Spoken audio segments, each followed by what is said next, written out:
Seguimos con el avance de la materia de reumatología y a continuación vamos a llevar un tema muy importante. Estamos hablando del lupus eritematoso sistémico.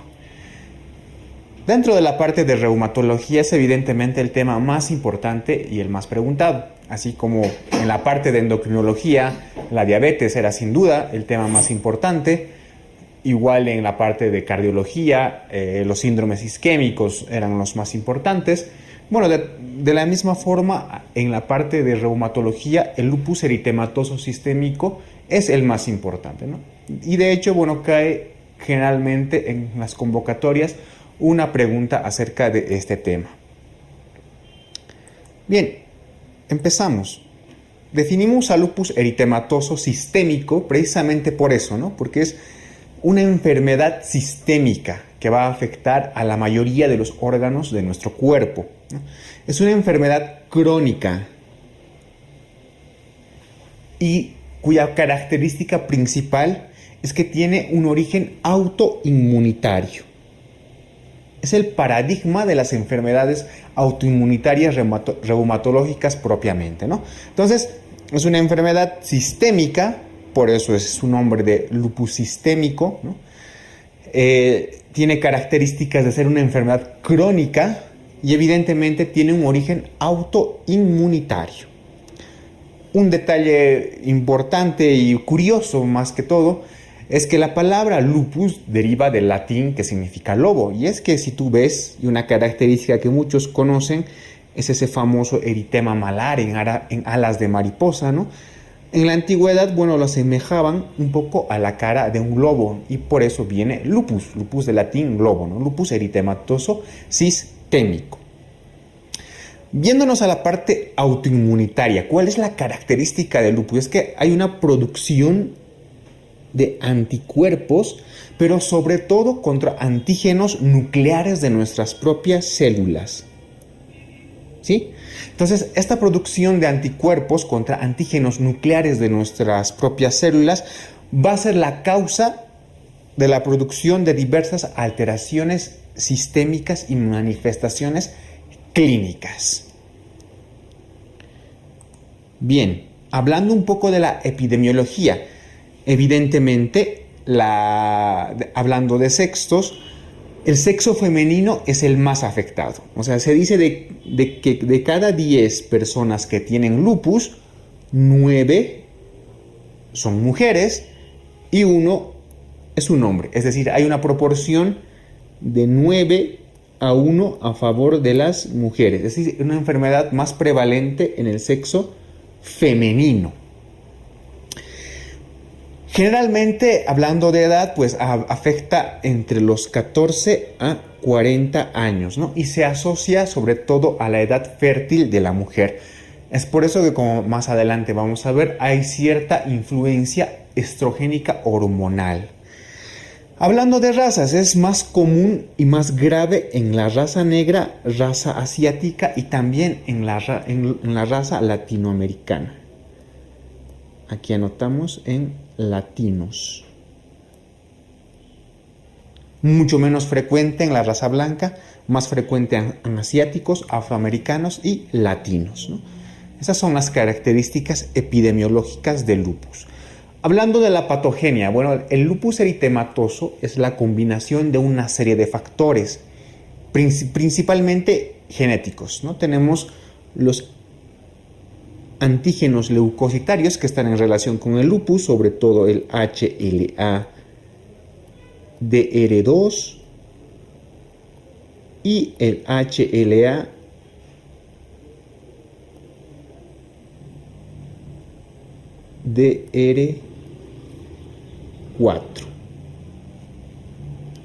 Perdón, el HLA-DR3. El HLA-DR3. Entonces son los principales antígenos leucocitarios que están en relación con el lupus. ¿Sí? Entonces, esta predisposición, sumada a determinados factores ambientales, del cual uno de los principales es, por ejemplo, la luz ultravioleta, ¿no? Ciertas infecciones, como la infección por virus de Epstein-Barr, ¿no? y algunas otras causas desencadenan una respuesta inmunitaria. Entonces recuerda, en primer lugar tenemos factores genéticos, entre los cuales están incluidos los antígenos leucocitarios de HLA-DR2, HLA-DR3, ¿no? Sumado a esto, factores ambientales, sobre todo la luz ultravioleta, determinadas infecciones como el virus de Epstein-Barr, en algunos casos algunos fármacos inclusive, como la hidralazina, por ejemplo, ¿no?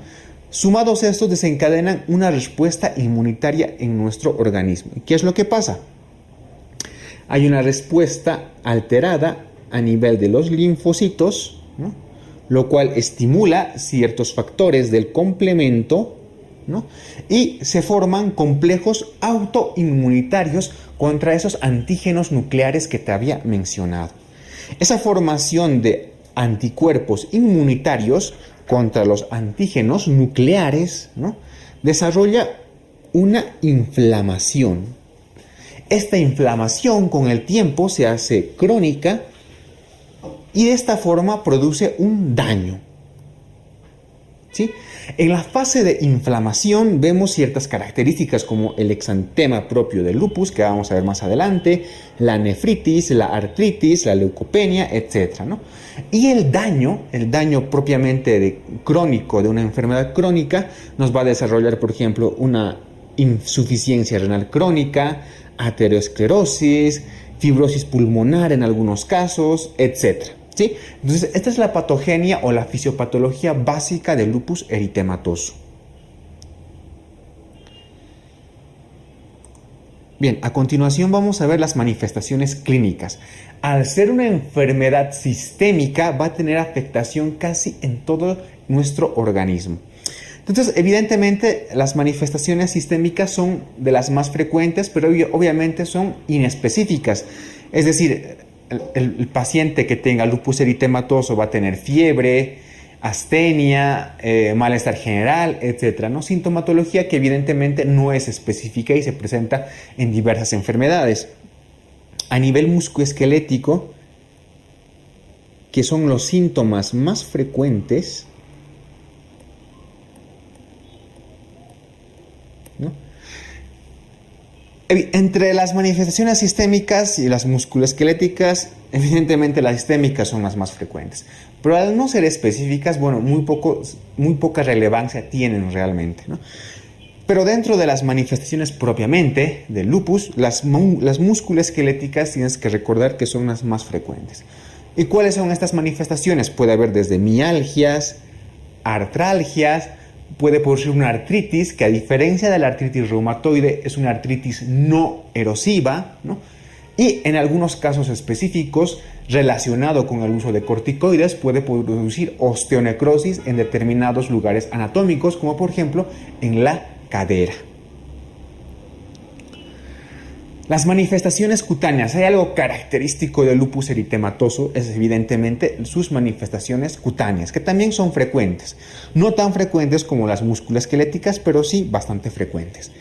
Dentro de las manifestaciones cutáneas tenemos tres tipos de lesiones. La primera, el lupus cutáneo agudo, que es el que todos conocemos, ¿no?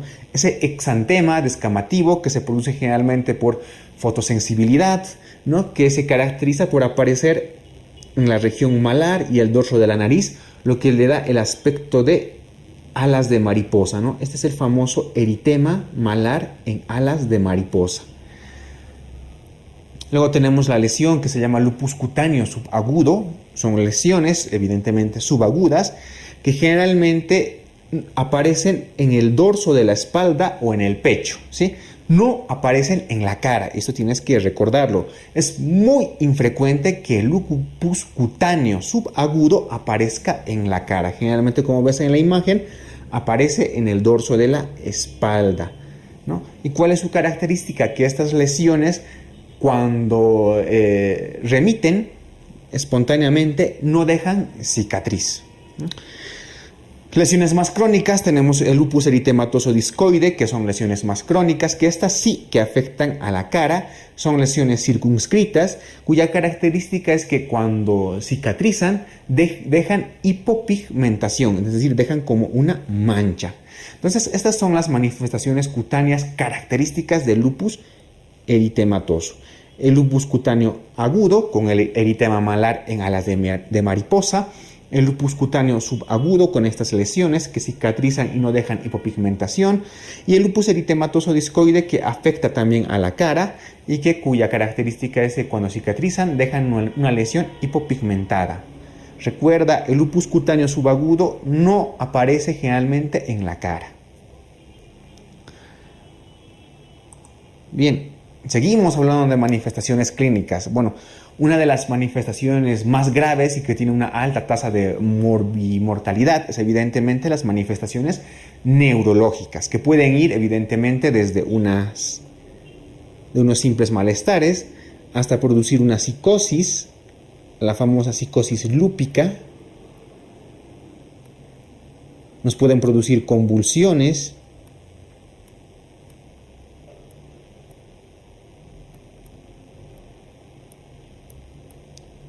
Entonces, es una manifestación bastante grave. Dentro de las manifestaciones cardiológicas, bueno, la pericarditis es sin duda la manifestación más frecuente dentro de las manifestaciones cardiológicas. ¿Que puede haber otra sintomatología cardíaca? Sí, puede haber, por ejemplo, una miocarditis, en algunos casos endocarditis, la famosa endocarditis aséptica de Liebman-Sachs, por ejemplo, pero la más frecuente es sin duda la pericarditis. Dentro de las manifestaciones pulmonares, la pleuritis es la más frecuente.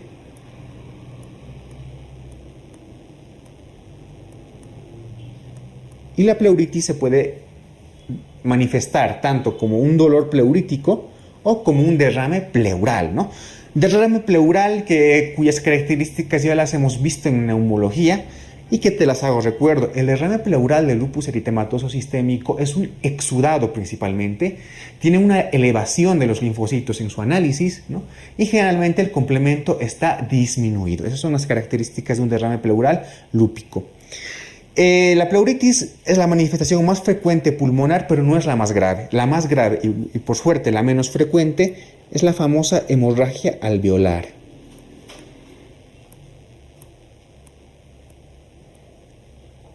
La hemorragia alveolar es una manifestación pulmonar de lupus grave, ¿sí? Bastante grave, pero que es muy poco frecuente.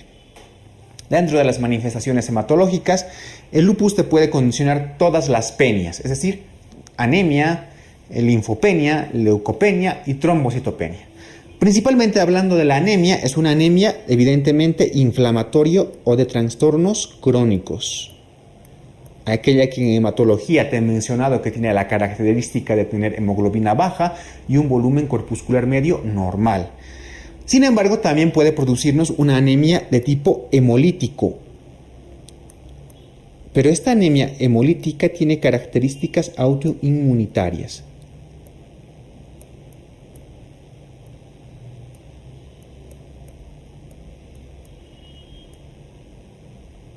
¿Sí? Tiene características autoinmunitarias. La trombocitopenia que se presenta también puede ser de tipo autoinmunitario.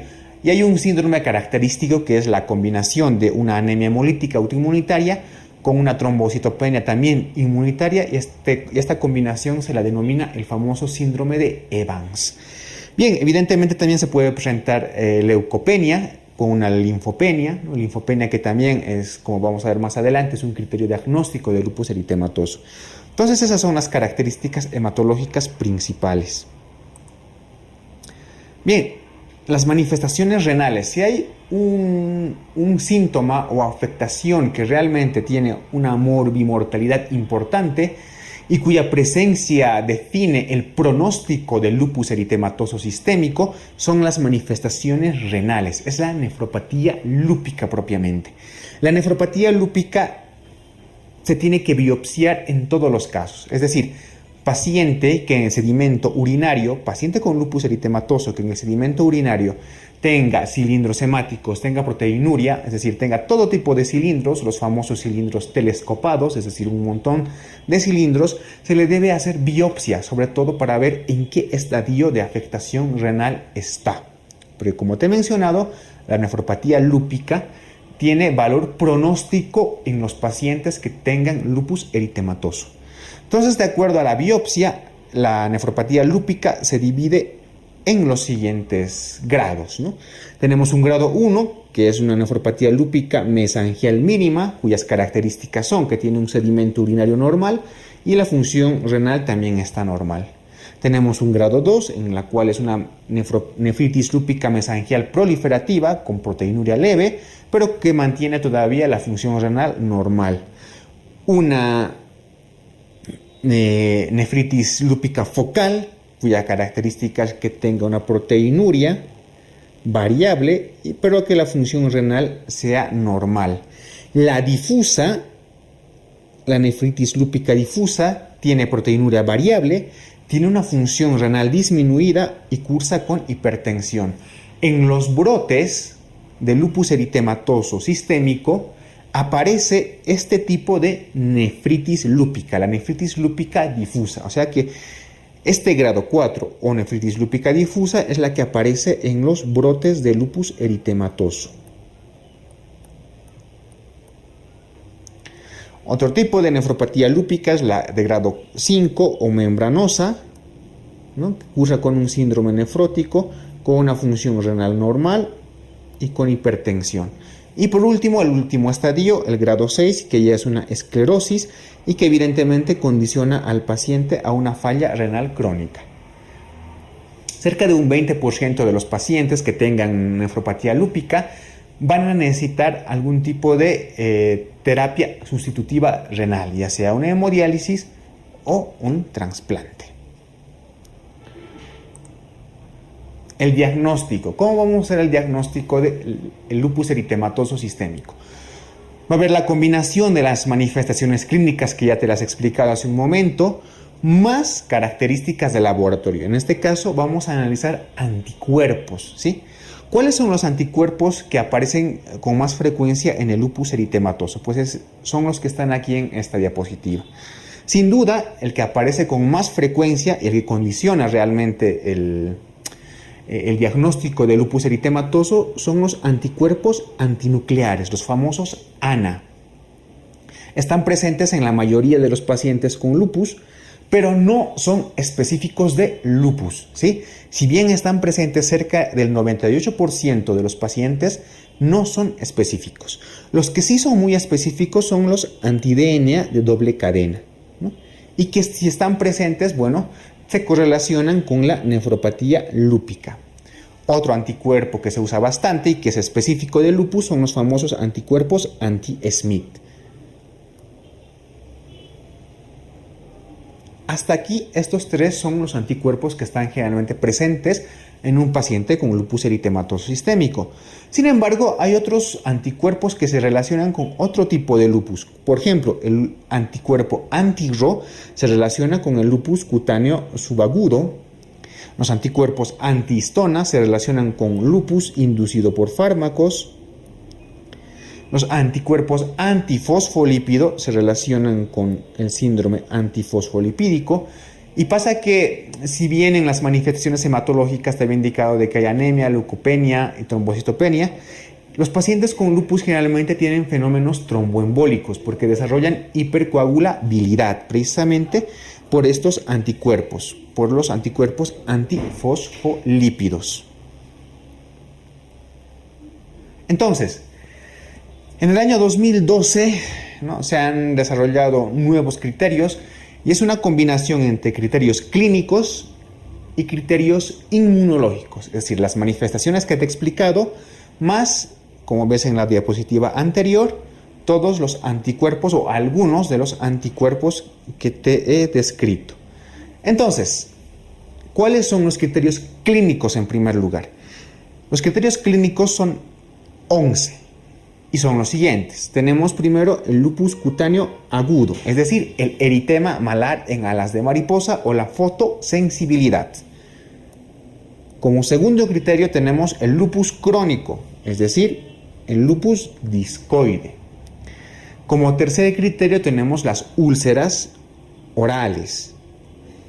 Cuarto criterio, la alopecia no cicatrizal. El quinto criterio del lupus eritematoso es que haya la presencia de una sinovitis pero en 2 o más articulaciones, ¿no? Que haya dolor y que se presente un derrame con rigidez matutina de al menos unos 30 minutos.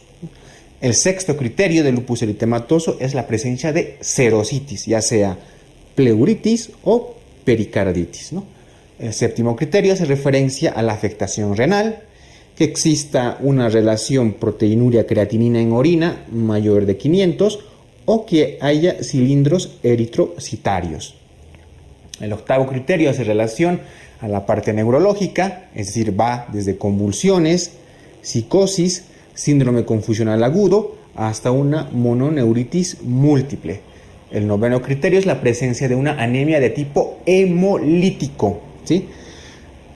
El décimo criterio hace referencia a la presencia de una leucopenia, es decir, un conteo de los leucocitos menor a 4000, o linfopenia, un conteo de linfocitos menor a 1000.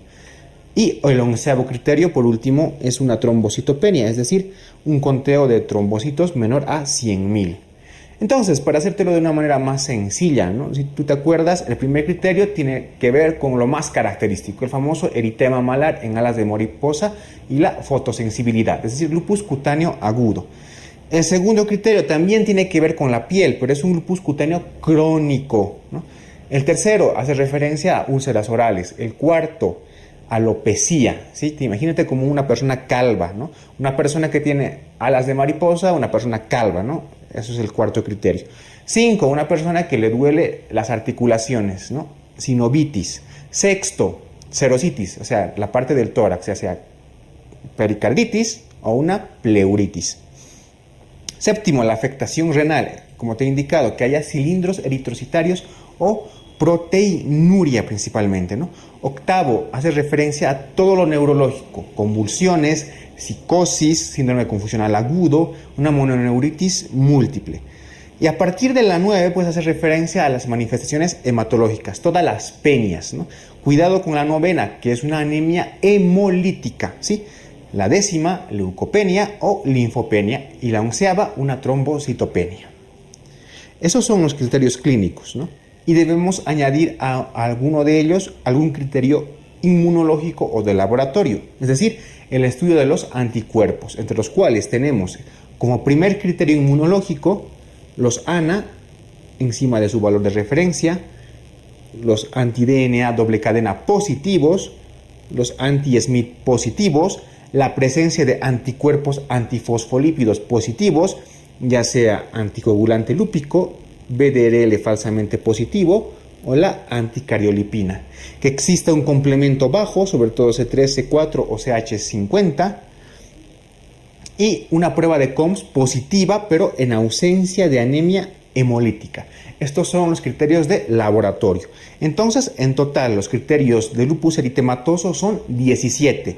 11 clínicos, como los que te he mencionado, y 6 inmunológicos, es decir, un total de 17 criterios de lupus.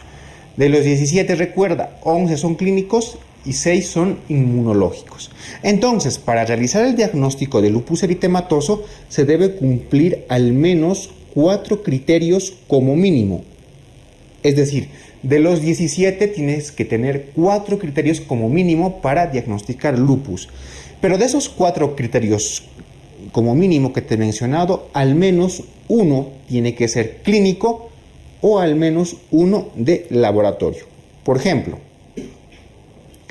que un paciente tenga lupus cutáneo agudo, su eritema malar, que un paciente tenga úlceras orales, ya tengo 2 criterios, que un paciente tenga dolor articular, derrame, la sinovitis, ya tengo 3 criterios. Y sumado a eso, tengo que sumar obligatoriamente un criterio inmunológico, es decir, que me tiene que dar un ANA encima de su valor normal. Es decir, ahí ya tengo 4. Y con esos 4 recién puedo diagnosticar lupus. Pero como te he indicado, tiene que haber necesariamente ya sea o uno clínico o uno de laboratorio.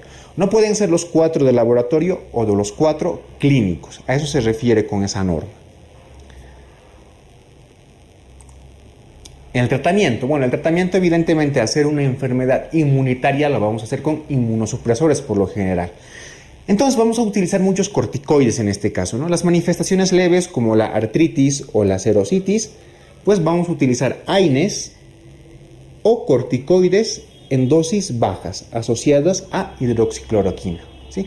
Las manifestaciones cutáneas, evidentemente tenemos que controlar la exposición al sol y podemos utilizar corticoides tópicos. Dentro de las manifestaciones hematológicas, si las manifestaciones son leves a moderadas, usaremos corticoides en dosis bajas. En casos graves, vamos a utilizar también corticoides, pero en dosis altas, ¿no? Las manifestaciones graves, es decir, la nefritis lúpica, las alteraciones neurológicas, la neumonitis y la hemorragia alveolar, ¿sí? Se debe utilizar corticoides en dosis altas asociadas a un inmunosupresor, que puede ser ciclofosfamida o el micofenolato, ¿no? Entonces, esas son las pautas de tratamiento de lupus eritematoso sistémico.